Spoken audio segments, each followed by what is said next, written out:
Hello दोस्तों। आज की इस वीडियो में 4 सवाल बहुत ही आसान शॉर्ट ट्रिक से करवाए जाएंगे, इसलिए वीडियो को पूरा अंत तक जरूर देखिएगा। तो आइए दोस्तों, ये पहला सवाल देखते हैं। दो वस्तुओं में से प्रत्येक को 2700 रुपये में बेचा गया। उनमें से एक वस्तु पर विक्रेता को 20% लाभ हुआ और दूसरी वस्तु पर 10% हानि हुई। तो पूरे लेन देन में उसे कितना लाभ अथवा हानि हुई, ये हमें बताना है दोस्तों इस सवाल को करने की आज मैं आपको बहुत ही आसान शॉर्ट ट्रिक बताने वाला हूँ, इसे ध्यान से देखिएगा। देखिए दोस्तों, यहाँ पे क्या बोला जा रहा है कि दो वस्तुएं हैं जिनमें से प्रत्येक को 2700 रुपये में बेचा गया है। ठीक है दोस्तों, यानी दोनों का विक्रय मूल्य बराबर है। और उनमें से बोला जा रहा है कि एक वस्तु पर विक्रेता को 20% का लाभ हुआ है और दूसरी वस्तु को बेचने पे 10% की हानि हुई है। ठीक है दोस्तों, तो लाभ और हानि जब भी आपको प्रतिशत में दिया होगा तो आपको क्या मानना होगा कि क्रय मूल्य 100% है। ठीक है दोस्तों, ये आपको ध्यान रखना है। तो यहाँ पे देखिए दोस्तों, शुरू करते हैं।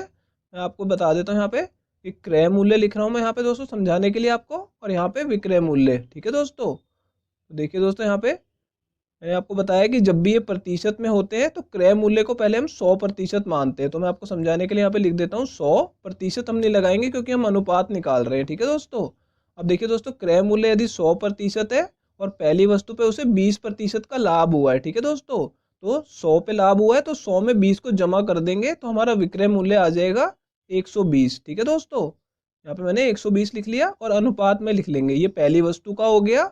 अब दोस्तों दूसरी वस्तु पे उसे 10% की हानि हो रही है। ठीक है दोस्तों, तो फिर से हम क्या करेंगे, क्रय मूल्य यदि 100% है और उसे 10% की हानि हो रही है तो 100 में 10 घटा देंगे तो विक्रय मूल्य कितना आ जाएगा दोस्तों, 90 आ जाएगा। ठीक है, और इसे भी अनुपात में ले लेना है। ठीक है दोस्तों, अब देखिए दोस्तों, यहाँ पे इन्हें काट लेंगे, ये अनुपात में है तो देखिए इन दोनों को काटेंगे, ये 20 से कट जाएंगे दोनों तो यहाँ पे 5 आ जाएगा और यहाँ पे 6 आ जाएगा। ठीक है दोस्तों, और इन दोनों को यहाँ पे 0 से 0 काटा जा सकता है बस। ठीक है दोस्तों, तो इन्हें भी समझाने के लिए मैं आपको यहाँ पे अलग से लिख रहा हूँ कि ये 10 आ गया है इसे काट के, और इसे काट के लिख रहा हूँ यहाँ पे 9 आ गया। ठीक है दोस्तों, तो देखिए दोस्तों, पहली वस्तु का जो क्रय मूल्य यदि 5 है तो उसे बेचा कितने में गया है, 6 में।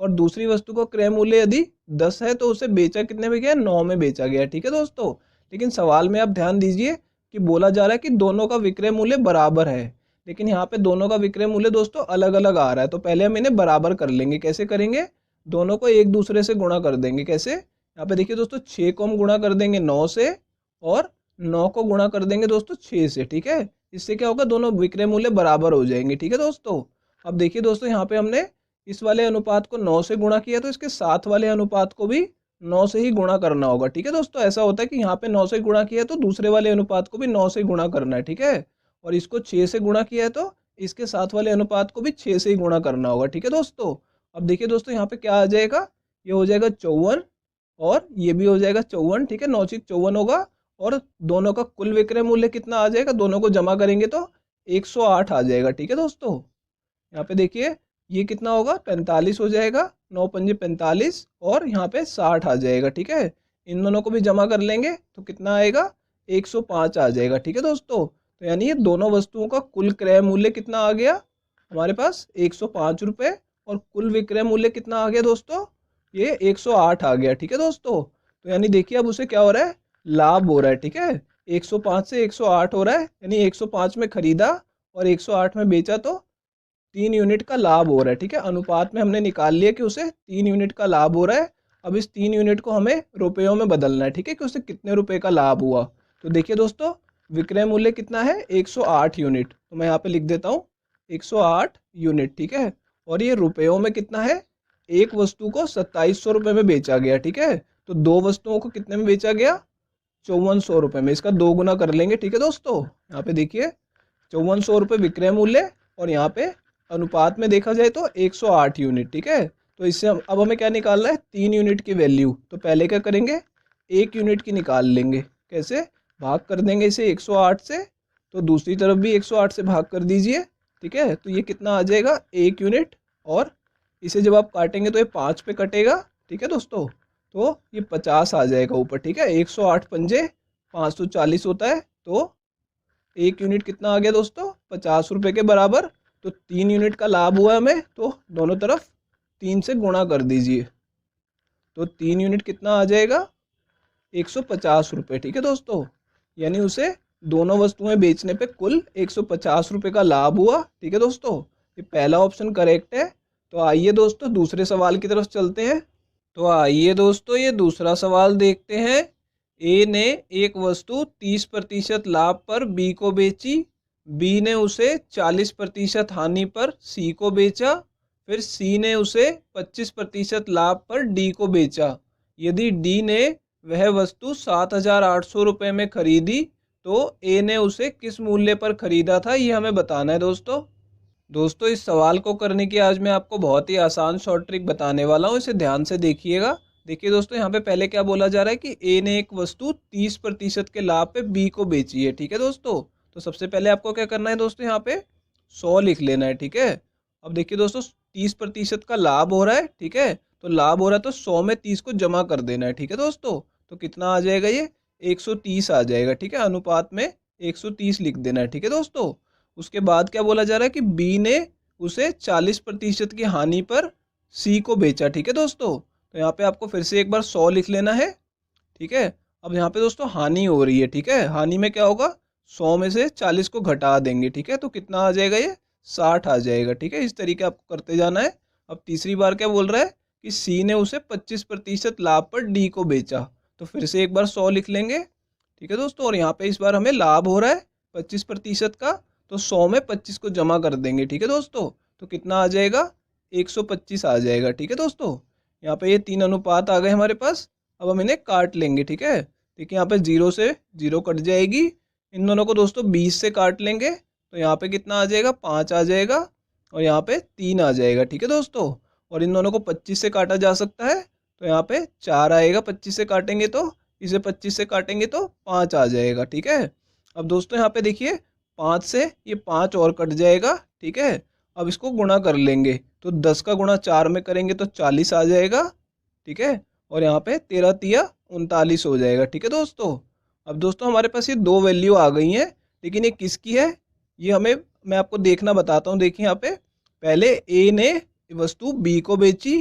ठीक है, बी ने उसे सी को बेचा, और फिर सी ने उसे डी को बेचा। ठीक है दोस्तों, तो ये जो पहले वाली वैल्यू होती है ये हमारी लेफ्ट साइड में आती है। ठीक है दोस्तों, यहाँ पे, और ये जो आखिरी वाली होती है इसे राइट साइड में यहाँ पे लिखते हैं ऊपर। ठीक है दोस्तों, यानी ये ए और डी की वैल्यू आई है कि यदि ए ने उसे 40 में खरीदा था तो डी ने उसे 39 में खरीदा था। ठीक है दोस्तों, अब देखिए दोस्तों ये तो अनुपात में आ रहा है। ठीक है, लेकिन हमें रुपयों में दिया हुआ है कि डी ने उसे 7,800 रुपये में खरीदा। ठीक है, तो जो 39 यूनिट है ये किसके बराबर है दोस्तों, 7,800 रुपये के बराबर। ठीक है, तो देखिए दोस्तों ये इसका कितने गुना है, अब आप कैसे निकालेंगे, इसे 39 से भाग करके देखिए, तो 7,800 को 39 से भाग करके देखेंगे तो कितना आएगा, ये 1 पे कटेगा और ये 2 पे कट जाएगा। 39 दूनी 78 होता है, तो यानी इसका 200 गुना होगा। ठीक है दोस्तों, यहाँ पे ये इसका 200 गुना है, ये हमने पता लगा लिया।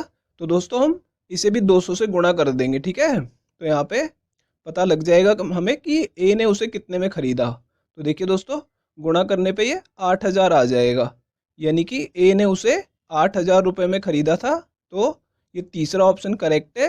तो आइए दोस्तों अब अगले सवाल की तरफ चलते हैं। तो आइए दोस्तों ये तीसरा सवाल देखते हैं। दूध और पानी के 60 लीटर के मिश्रण में 85% दूध है, इसमें कितना पानी और मिलाया जाए ताकि नए मिश्रण में दूध की मात्रा 75% हो जाए। दोस्तों इस सवाल को आज हम बहुत ही आसान शॉर्ट ट्रिक से करने वाले हैं, इसे ध्यान से देखिएगा।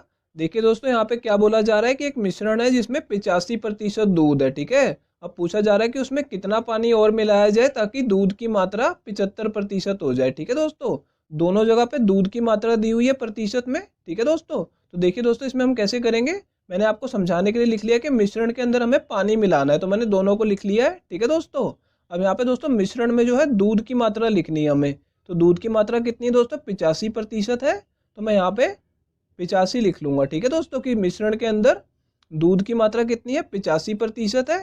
ठीक है दोस्तों, तो हमें पानी के अंदर भी दोस्तों यहाँ पे दूध की मात्रा ही देखनी होगी। ठीक है दोस्तों, ये आपको ध्यान रखना है कि पानी में दूध की मात्रा कितनी होगी दोस्तों, ये तो शुद्ध पानी है, इसमें दूध है ही नहीं, तो यहाँ पे इसे जीरो मान लेना है, ठीक है दोस्तों, कि दूध की मात्रा यहाँ पे जीरो होगी। ठीक है, ये आपको ध्यान रखना है दोस्तों कि दोनों जगह पे आपको दूध की ही मात्रा लिखनी है। ठीक है, अब दोस्तों दोनों को मिलाना होगा, तो हम इसे एलिगेशन मेथड से कर रहे हैं दोस्तों।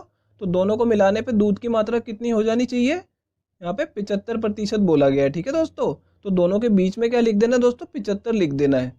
ठीक है, अब दोस्तों इसमें एलिगेशन मेथड की तरह हम माइनस कर लेंगे इसे। तो देखिए दोस्तों, यहाँ पे 85 में से 75 घटाएंगे तो 10 आ जाएगा।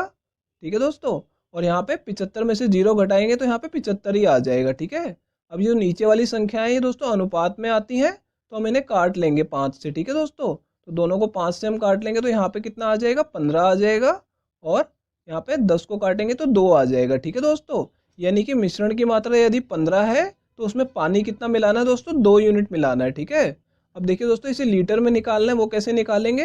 देखिए दोस्तों, यहाँ पे मिश्रण की मात्रा हमें दी हुई है कि 60 लीटर का मिश्रण है। ठीक है दोस्तों, तो यहाँ पे मिश्रण हमने अनुपात में भी निकाल लिया है। तो देखिए दोस्तों, मैं यहाँ पे अनुपात के सामने इसकी लीटर वाली वैल्यू लिख दूंगा कि यह 60 लीटर का मिश्रण है। ठीक है दोस्तों, अनुपात में 15 है और लीटर में 60 है, तो ये 15 का कितने गुणा है दोस्तों, 4 गुणा है। ठीक है, ये आपको निकाल लेना पहले। तो इसको 4 गुणा करने पे लीटर वाली वैल्यू आ रही है, तो इसको यहाँ पे 2 को भी हमें 4 गुणा कर लेना होगा, तो पानी की मात्रा पता लग जाएगी कि हम कितना पानी इसमें और मिलाएं। तो 2 को 4 से गुणा करेंगे तो कितना आ जाएगा दोस्तों, 8 लीटर आ जाएगा। यानी हम उसमें 8 लीटर पानी हमें मिलाना होगा। तो ये चौथा ऑप्शन करेक्ट है दोस्तों। तो आइए दोस्तों अब अगले सवाल की तरफ चलते हैं। तो आइए दोस्तों ये चौथा सवाल देखते हैं। दो संख्याओं का एलसीएम तथा एचसीएफ क्रमशः 570 तथा 6 है। यदि दोनों संख्याओं का योग 144 है तो बड़ी संख्या क्या होगी, ये हमें बताना है दोस्तों। तो देखिए दोस्तों, इस सवाल में हमें एलसीएम दिया हुआ है 570 और एचसीएफ हमें दिया हुआ है 6। ठीक है दोस्तों, हमें दोनों संख्याओं का योग बताया गया है कि 144 है और बड़ी संख्या हमें बतानी है। ठीक है दोस्तों, देखिए एलसीएम एचसीएफ हमें दिया हुआ है, तो हम शुरुआत इसमें कैसे करेंगे दोस्तों। देखिए यहाँ पे एलसीएम को भाग कर लेंगे दोस्तों किससे, एचसीएफ से। ठीक है, ये दोनों की हमें इन दोनों की वैल्यू दी हुई है। तो देखिए यहाँ पे एलसीएम की वैल्यू 570 दी हुई है। ठीक है दोस्तों, और एचसीएफ कितना दिया हुआ है, 6 दिया हुआ है। ठीक है, यहाँ से हमने देख के लिख लिया। अब इसे 6 से काटेंगे तो दोस्तों कितने पे कटेगा, 95 पे कट जाएगा। ठीक है दोस्तों, तो ये जो 95 आया है, ठीक है, एलसीएम को एचसीएफ से भाग करने के बाद जो भी संख्या आएगी उसके आपको गुणनखंड बना लेने हैं। ठीक है दोस्तों, तो जो इसके गुणनखंड बनेंगे वो 19 और 5 बनेंगे, क्योंकि 19 पंजे कितना होता है, 95 होता है। तो 2 हमने गुणनखंड बना लिए।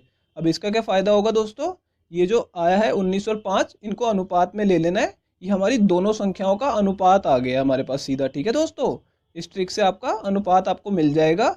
अब देखिए हमें बड़ी संख्या बतानी है। ठीक है, तो इन दोनों में से हमें साफ देख के पता लग रहा है बड़ी संख्या 19 है। ठीक है, लेकिन ये अनुपात में है अभी हम सीधा इसे आंसर नहीं कह सकते अपना।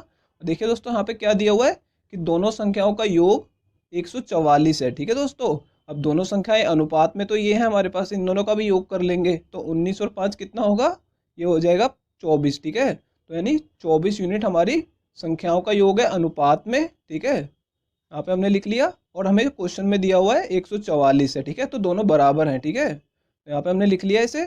अब देखिए दोस्तों, यहाँ पे 19 जो है हमारी बड़ी संख्या है। ठीक है, 24 यूनिट की वैल्यू हमें पता है, हमें 19 यूनिट की वैल्यू निकालनी है जो हमारी बड़ी संख्या है। ठीक है दोस्तों, तो पहले हम इसे 1 यूनिट बना लेंगे, दोनों तरफ 24 से भाग कर दीजिए, यहाँ पे ये 1 यूनिट बन जाएगा। ठीक है, तो 1 यूनिट की वैल्यू कितनी आ जाएगी, यहाँ पे 24 से काटेंगे तो 6 पे कटेगा। ठीक है, 24 का 144 होगा, तो ये 6 आ गई। ठीक है दोस्तों, अब 19 यूनिट की कैसे निकलेगी, दोनों तरफ 19 से गुणा कर दीजिए। तो यहाँ पे 19 से देखिए इसे गुणा करेंगे तो 19 का कितना होता है, 114, यानी 19 यूनिट की वैल्यू हमारे पास आ गई है 114, यानी ये हमारी बड़ी संख्या है 114।